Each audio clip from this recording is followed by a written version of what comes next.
some of you know I'm a captain for a large local airline that shall remain unnamed. Being a captain comes with some obvious responsibilities for the safe conduct of the flight, but I feel like it goes a little bit beyond that. The captain basically sets the tone for the way that the flight is going to progress, for whether we're going to have fun, whether we're not. So when I show up for a flight, I try to set the tone that we're going to have a good time, and by the way, we'll get our job done too. So I'm in Atlanta a while back, and I show up for a flight, and I come onto the airplane, and I just start doing my thing with the crew. I start lightening things up. I start joking with the crew. Britney Spears had just been in the news for that shaving her head thing. If you guys remember that? So we're talking about Britney, and we're joking about her. And one of the flight attendants was this cute blonde, and she's, having a hard time getting out of her shell. So I start doing, what they say in the pilot business, pushing the envelope a little bit with her. So I start calling her Blondie, and I start calling her Britney. And I'm saying she's working first class right behind me. I'm sitting in the cockpit, and while we're getting things ready to go, I'm like, hey, Britney, get me an iced tea. And as a pilot, you never ask the flight attendant for an iced tea because it's a pain in the butt to make an iced tea. So she's still, not ready to break out yet. Hey, Britney, make me a hot chocolate.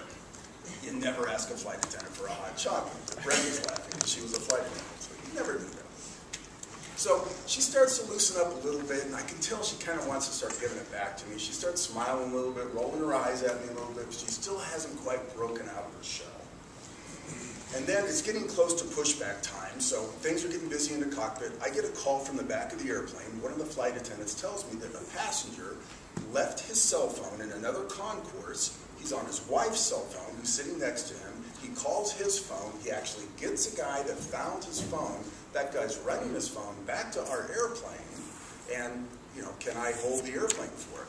Well, I can't hold the airplane for push, but I can talk to the agent about it.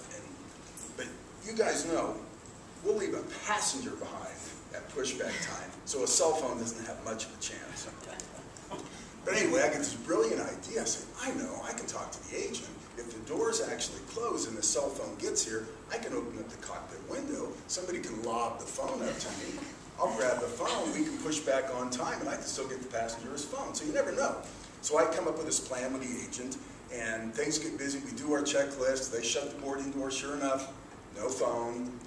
And Brittany closes the cockpit door. We're ready to push back. And I put on my headset, I looked out the ramp, and sure enough, there's some guy waving at me. He's got a cell phone in his hand. So I say, all right, well, this is great. So I open up the cockpit window, and I kind of squeeze myself out. And in the 757, it's not a big window, and I'm about 15 feet off the ground. And so I got a range of motion to catch the phone about like this. And so I just assume the guy's going to come up the airplane and lob it up to me. And even if I miss it, he could catch it and we could try again. But instead, the guy sits there, looks up at me, whines like he's going to throw a major league fastball. And I'm just kind of stunned looking at this, and all I can think to do is just to go, no! But it's so noisy out there in the ramp with the jet engines and everything, the guy must have thought I said, throw! Because he just rears back and hums his phone at me. And I'm just in shock, and to my amazement, the phone smacks me right in the center of my hands.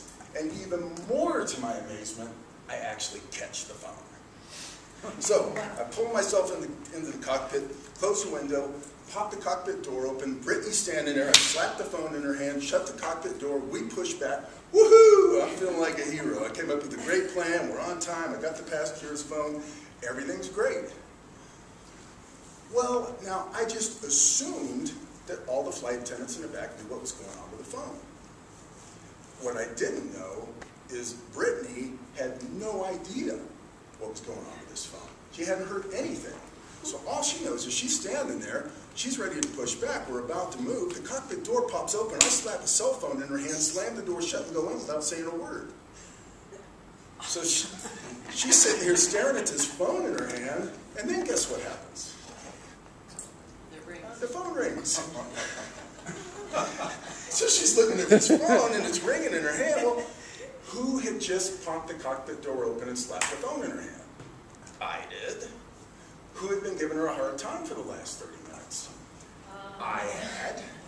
And now, and she's been ready to give it back to me, but she just couldn't quite break out of her shell. She wasn't quite sure how to do it. Now she realized, here's my chance. So she flips open her phone and says, "This is Britney Spears." So the guy in the back of the airplane, you know, it's not me on the phone, it's him on the phone, and he's upset because the airplane's pushing back and he doesn't have his phone. So he's like, "Britney Spears?" I was like, "Who are you and what are you doing with my phone?" Well, she thinks it's me, so she said, "What is the matter with you? You just handed me the phone and you're obviously a mental case. I think you need some professional help." And she's having a good time now, and the guy's getting angry, he's confused, and he doesn't understand what's going on. So he's, you know, being angry with her, and she's giving it back even more, and she goes, my, you have anger issues. I think you need to see a psychiatrist." Which upset him even more and kind of confused him, because his wife sitting next to him actually was a psychiatrist.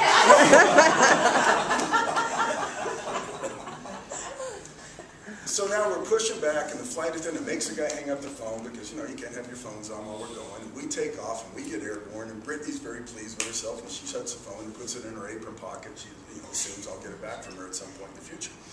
So we're an hour into the flight, and the flight attendant from the back comes up and happens to mention the phone to Brittany. And Brittany's like, "What?